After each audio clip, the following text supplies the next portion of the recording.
एक मर्द रहरो है राह से भटका हुआ, अपनी मंजिल और अपना मद्दा भूला हुआ। कह गया है खूब एक नगमागर अफ़गान शिनास, आग जो कुछ देखती है कहता है वो बेहिरास। वो हकीम मिल्लत अफ़गानिया खुशहाल खान, वो तबीब इल्लत अफ़गानिया खुशहाल खान। एक कवी रास बेबाकाना उसने कह दिया, हर्फ हक़ बाशोखी रंदाना उसने कह दिया।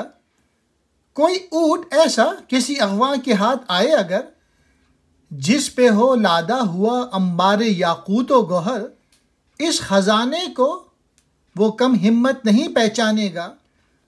ऊँट की घंटी से लेकिन शादमा हो जाएगा। फितरत इंसान में ताब व तब का होना दिल से है, जागना इस खाक का दिल से है, सोना दिल से है।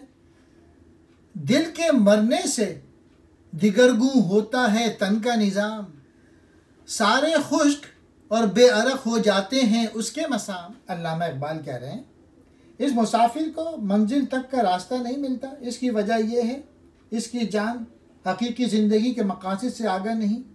ये लोग बेमकसद ज़िंदगी गुजार रहे हैं और इस लिहाज से वो सिर्फ चलती फिरते लाशें रह गए हैं।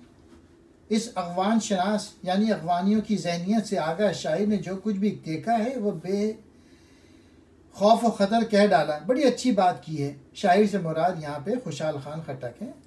वो खटक अफ़गानी कौम का दानिशमंद हकीम भी है और उसकी बीमारी का इलाज भी है। चूँकि वो इस कौम की जहनीत से पूरी तरह आगाह है, इसलिए वो जानता है कि इसे किस तरह सही डगर पे लाया जा सकता है। इस खटक ने कौम का राज देखा और उसे बेखौफी के साथ बयान कर दिया। उसने सच्ची बात कह दी, अगर एक आज़ाद अफ़गान को कोई ऊँट मिल जाए जिस पर कीमती सामान, साज और मोतियाँ का ढेर हो, तो उसकी पस्त हिम्मती कुछ ऐसी है कि वो मोतियों के इस ढेर में से ऊँट की घंटी ही से खुश हो जाता है। अब्दाली कह रहे हैं, हमारी फितरत में जो तबोताब है वो दिल ही की बदौलत है। इंसान के जिस्म की बेदारी भी, नींद भी दिल के बेदार होने या नींद में होने ही की बिना पे है। अगर दिल जिंदा है तो इंसान की अजमत का बाइस बन जाता है, पर सूरत दीगर इंसानी ज़िंदगी बेकार होकर रह जाती है। जिस्म दिल की मौत से बदल जाता है, इसकी हालत बदल जाती है।